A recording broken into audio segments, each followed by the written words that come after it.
So anyways, Jay, this is a big deal, man. A very attractive U.S. Congresswoman with a very reputable background. Again, the messenger plays a part.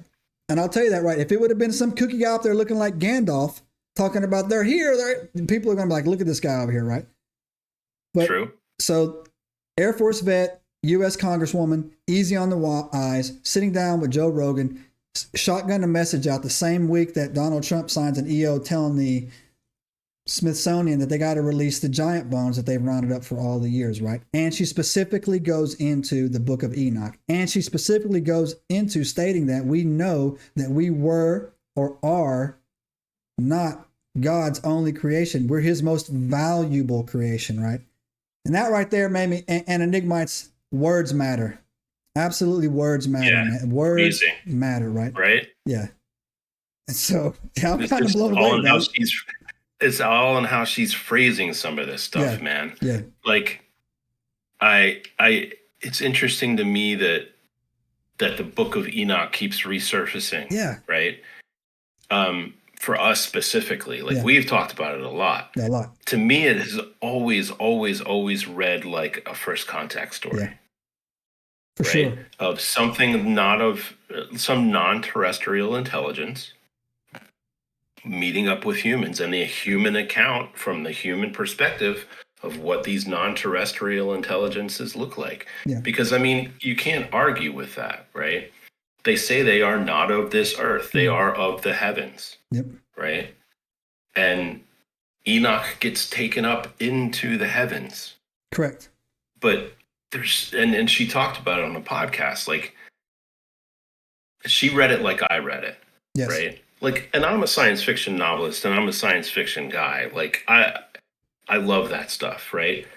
And so to frame it in that perspective and to look at it at that perspective, and it was kind of reassuring to know that I'm not the only one who like looks at it like that, right? I mean, these are people who were in like Stone Age technology, right? They were barely, if they even had the wheel at that point, right? Mm-hmm. Talking to something they just didn't understand.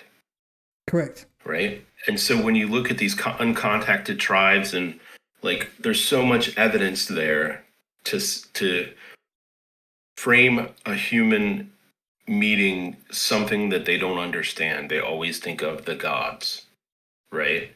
They always frame it in a mythological or a religious perspective. Correct. Because to them it's magic. Yep. Right? Like, this thing is magic. Yeah, right. You know what I mean? Yeah. Right? Like, it is a black cube that opens into a bigger black cube and then shows you stuff.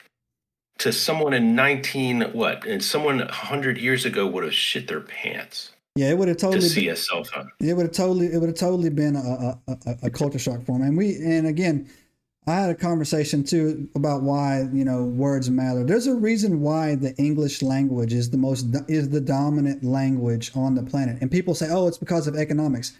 Partially so, but the English language is the most complex language, and it has. I had these statistics in front of me earlier because I'm a nerd.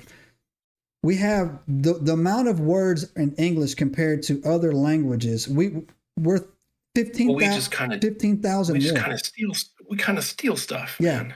So it's the most. We just steal it. We just wrap it in our own language, right? Yeah. Like words from other languages, they just they get glommed in there. Yeah, they flow in, right? So when she says, when she says, we've been studying the Book of Enoch now for 2 years, easy, right? And we were laughed at. Yeah. We people laugh. Nobody's laughing at us now. I'll tell you that, right? Because Enoch, again, Enigmites, if you're new to the channel, Enoch was a 7th generation direct descendant from Adam. Other parts of the Bible reference Enoch. Enoch was the father of Methuselah. Methuselah was the great grandfather, or he was the grandfather, of Noah, right? God loved Enoch so much, he took him. He never died.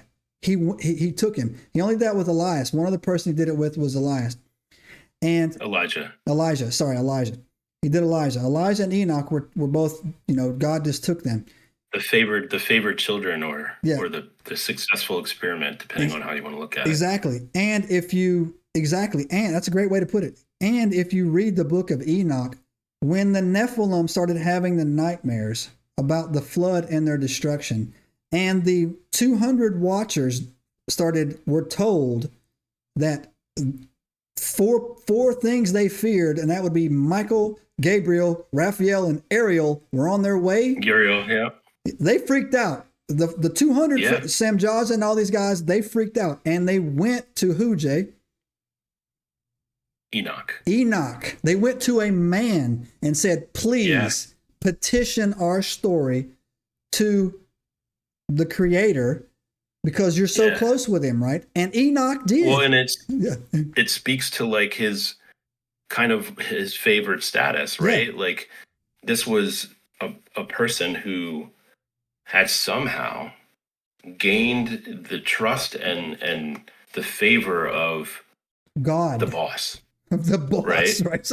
Of the boss, right? Yeah. Like this is the boss's favorite guy. Yeah.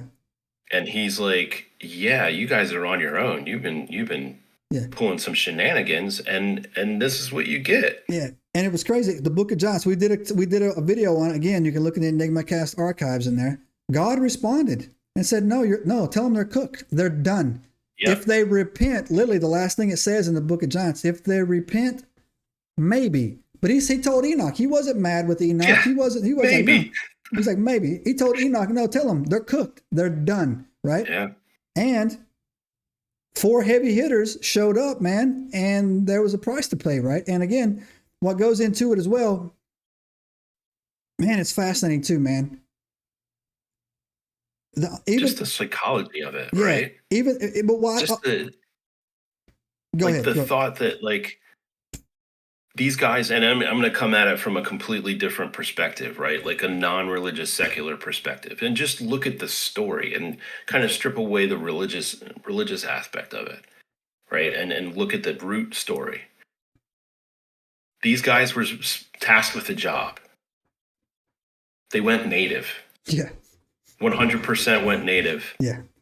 And then said, hey, can you tell the boss we're not such bad guys? And he's like, I'll try, but you're kind of done, guys, Yeah. And the boss was like, nope, not having it. And this also goes to show that the importance that he has. And I'm gonna bring this full circle in a second, right? About the lies. They sinned against Enoch. Was on the earth the same time, right? God took Enoch right before Methuselah died. Subscribe now and turn on the notifications to join us on this extraordinary journey into the unknown.